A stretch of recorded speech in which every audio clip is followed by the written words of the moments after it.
Assalamualaikum warahmatullahi wabarakatuh. Bagaimana kabarnya anak-anakku sekalian? Alhamdulillah, luar biasa, bersemangat, dahsyat, Allahu Akbar. Baik anak-anakku sekalian, pada kesempatan pagi hari ini Ustazah akan mengajak kembali untuk belajar bersama dengan mata pelajaran Akidah Akhlak bab Qadha dan Qadar. Sebelum kita mulai, silahkan dibuka dulu bukunya, kemudian silahkan didengarkan penjelasan dari Ustazah. Baik anak-anakku sekalian, langsung saja. Masih ingat ya dengan pengertian Qadha dan Qadar? Qadha adalah ketentuan Allah sejak zaman azali. Sedangkan qadar adalah ketentuan Allah atau ketetapan Allah yang sudah terjadi. Baik anak-anakku, kita lanjutkan pembahasan selanjutnya, yaitu tentang dalil tentang qadha dan qadar.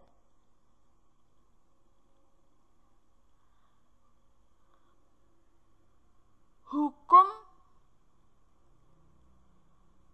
bagi umat Islam untuk beriman kepada qadha dan qadar adalah wajib. Jadi hukumnya bagi umat Islam untuk percaya kepada qadha dan qadar itu hukumnya wajib. Sedangkan hukum bagi umat Islam yang tidak beriman kepada qadha dan qadar, hukumnya adalah kafir. Jadi ketika ada umat Islam tidak percaya dengan adanya qadha dan qadar, maka hukumnya itu adalah kafir. Dalil tentang qadha dan qadar. Yang pertama, dalil tentang Allah menciptakan berdasarkan yang telah ditentukan,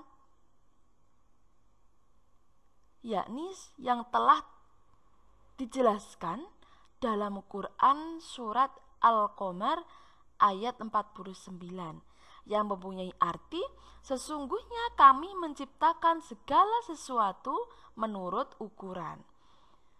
Jadi Allah sudah menciptakan atau merencanakan ketentuannya sejak zaman azali, itu sudah diatur dengan sedemikian rupa.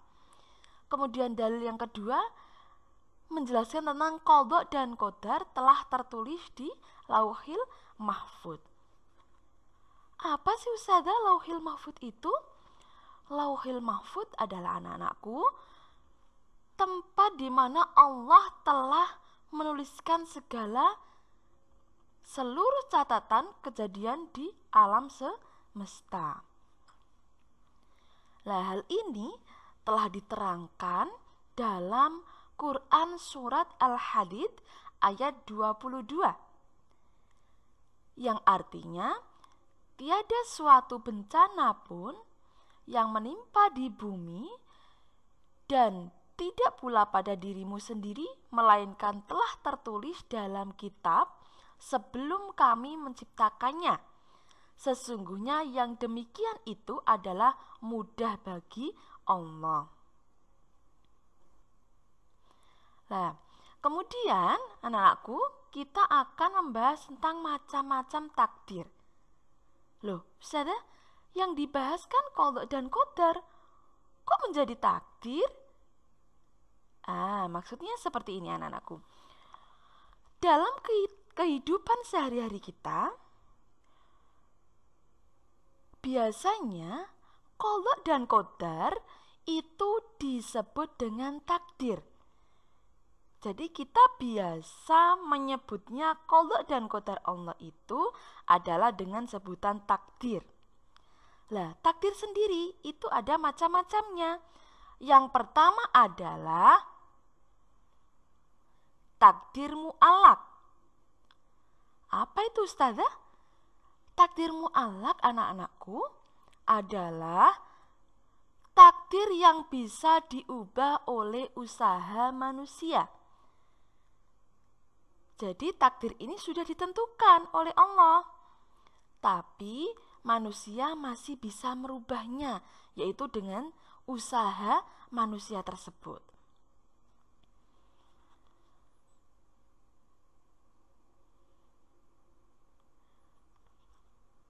Karena Allah juga sudah menerangkan dalam Quran surat Ar-Ra'd ayat 11, sesungguhnya Allah tidak mengubah nasib suatu kaum sehingga mereka mengubah nasib mereka sendiri.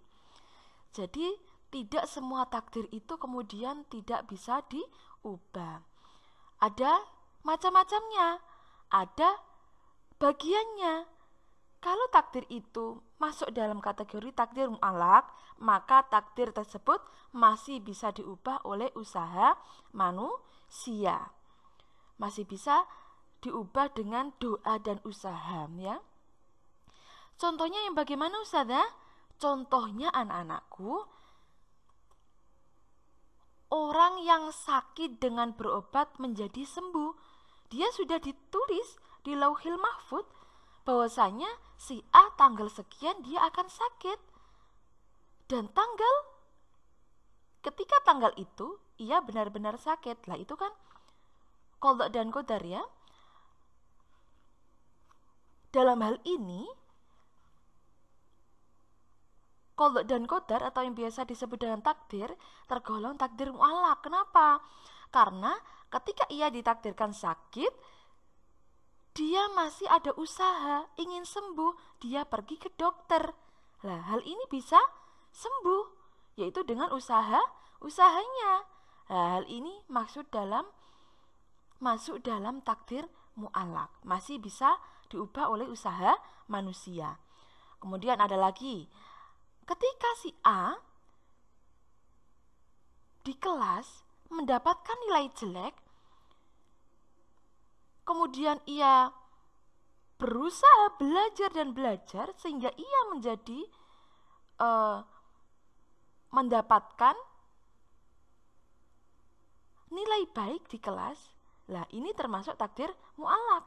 Ia yang sudah ditentukan akan mendapatkan nilai jelek, tapi karena semangatnya, karena usahanya, ia bisa mendapatkan nilai bagus. Hal ini termasuk takdir mu'allaq, masih bisa diubah oleh usaha manusia.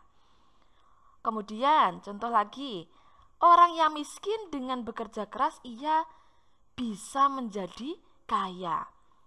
Ia sudah ditakdirkan oleh Allah, sudah ditulis di Lauhil Mahfuz bahasanya ia menjadi orang yang miskin.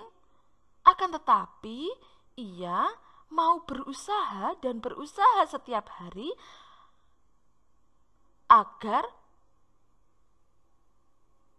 bisa menjadi orang kaya. Ini masih bisa disebut dengan takdir mu'allaq. Jadi segala takdir yang bisa diubah oleh usaha manusia disebut takdir mu'allaq. Itu hanya beberapa contoh dari Ustazah. Faham ya anak-anakku? Kemudian yang kedua adalah disebut dengan takdir mubram. Apa itu Ustazah takdir mubram? Takdir mubram anak-anakku adalah takdir yang tidak bisa diubah oleh usaha manusia. Lah, yang ini ketentuan Allah, tapi tidak bisa diubah oleh usaha manusia. Yakni takdir yang tidak bisa diubah oleh usaha manusia yang ini. Contohnya apa, Ustazah? Contohnya anak-anakku, contoh jenis kelamin manusia. Loh, Ustazah, tapi masih ada itu orang yang masih bisa operasi kelamin, yang ganti asalnya laki-laki jadi perempuan atau perempuan jadi laki-laki. Iya, memang bisa dilakukan, tapi apakah hormon-hormon yang di dalamnya juga berubah, tidak kan? Nah, jadi jenis kelamin manusia ini merupakan takdir mubram yang tidak bisa diubah oleh usaha manusia. Walaupun dia sudah operasi, tapi tidak menutup kemungkinan, tidak menutup bahwasanya hormon-hormon yang di dalam itu tidak bisa berubah. Kemudian datangnya kematian manusia. Kalau Allah sudah memanggil, maka manusia tidak bisa menghalanginya. Kemudian lagi terjadinya kecelakaan. Tidak bisa kita menghindarinya karena kita tidak tahu kapan hal itu akan terjadi. Faham ya anak-anakku ya? Apa itu takdir mu'allaq dan takdir mubram? Kalau takdir mu'allaq, yaitu takdir yang bisa diubah oleh usaha manusia. Kalau takdir mubram ini, yaitu takdir yang tidak bisa diubah oleh usaha manusia.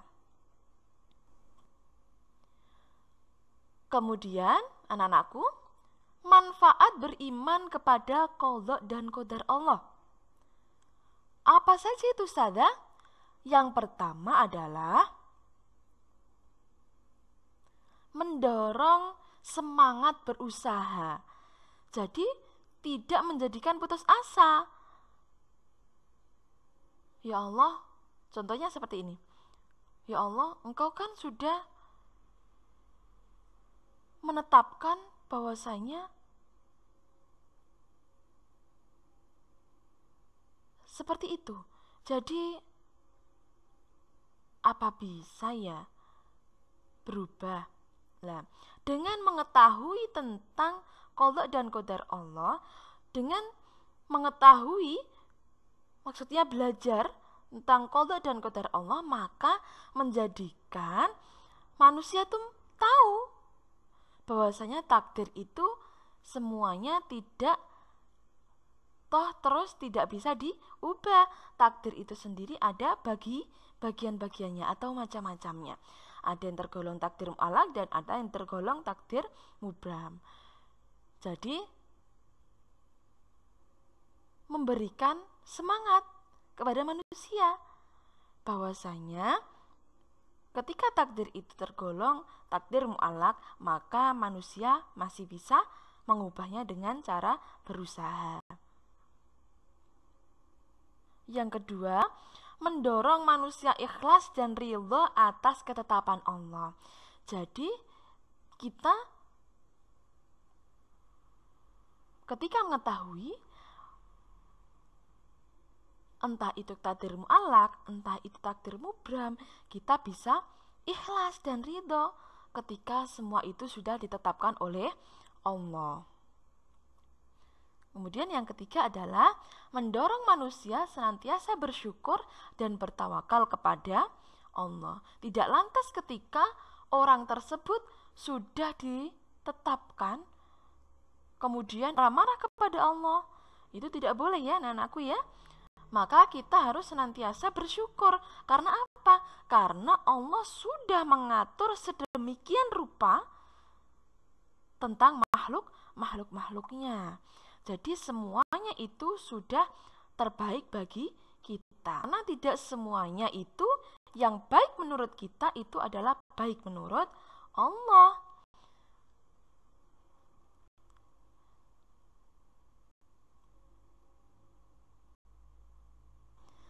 Baik anak-anakku sekalian, kita cukupkan pada pembahasan kali ini tentang qadha dan qadar.